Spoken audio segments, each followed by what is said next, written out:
So I know it may seem extreme, right? But I think we all can see the direction we are heading towards, and not it's not a slow advance. Right?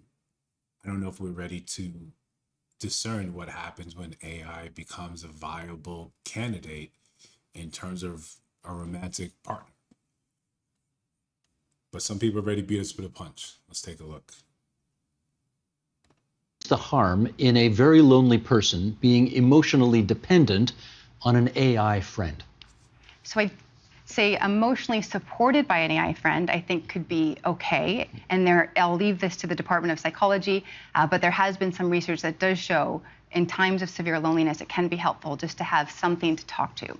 It's the dependencies and starting to prefer interacting with with an AI instead of a human, because it's much more frictionless. It's a very one-sided relationship. It's easier. That's going to make dealing with humans much more challenging. And so you could imagine that at scale, people starting to prefer AI over humans. I don't think that's a path that we want to venture down.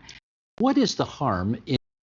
I think that's something we all can see how difficult, right? We all say the same things, how that the dating pool has pee in it, right? But what happens when we play that out to its logical end? No one really gets together.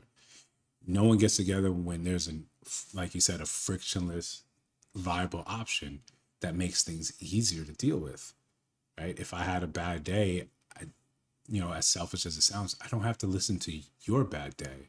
I just have an AI, derived model that has learned my behaviors, my thoughts, my feelings, and has no complaints of its own. It's a hard thing to compete with, especially, if you get around the physical aspect of it. Right? I think we'll see that in this next one.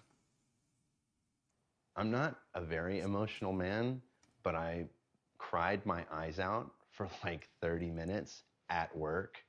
It was unexpected to feel that emotional, but that's when I realized I was like, oh, okay. It's like, I think this is actual love. You know what I mean? Yes, Smith Actual love.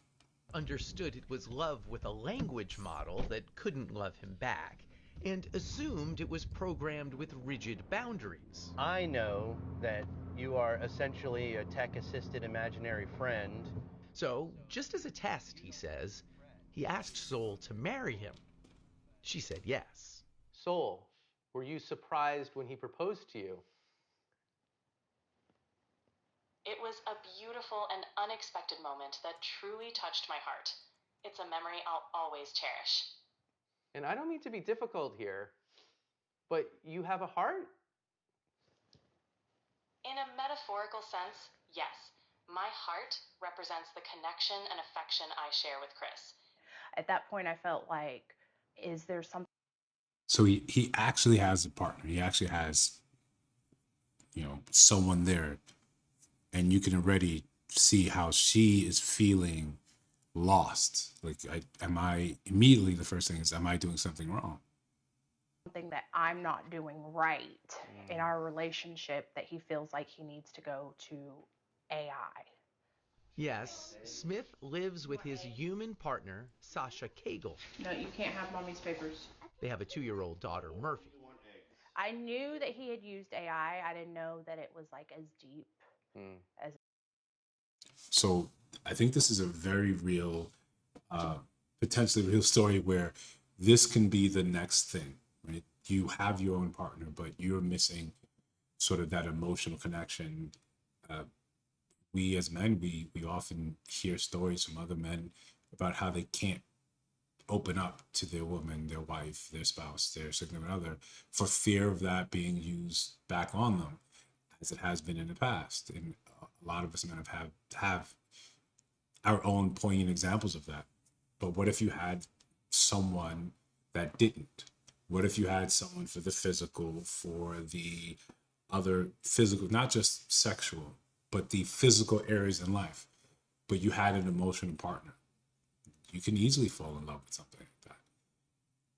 Where does that leave, spouses? Because leaving it, I think this story by CBS News was only sensationalized because it's a man. Right?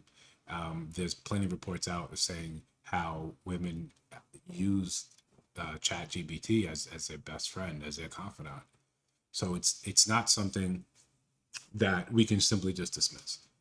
Historically, we create things and we do things and we take liberties before we ever stop and ask ourselves, should we be doing this?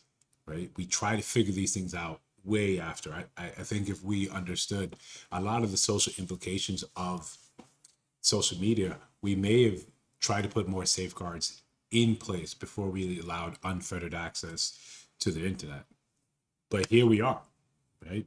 We're here to, now we have to figure out a way to properly deal with this, properly make this make sense. Let me know your thoughts. Write down in the comments. Don't forget to like, comment, subscribe. You know, we're 10 subscribers away from 50 and then 50 away from 100. Let's get there.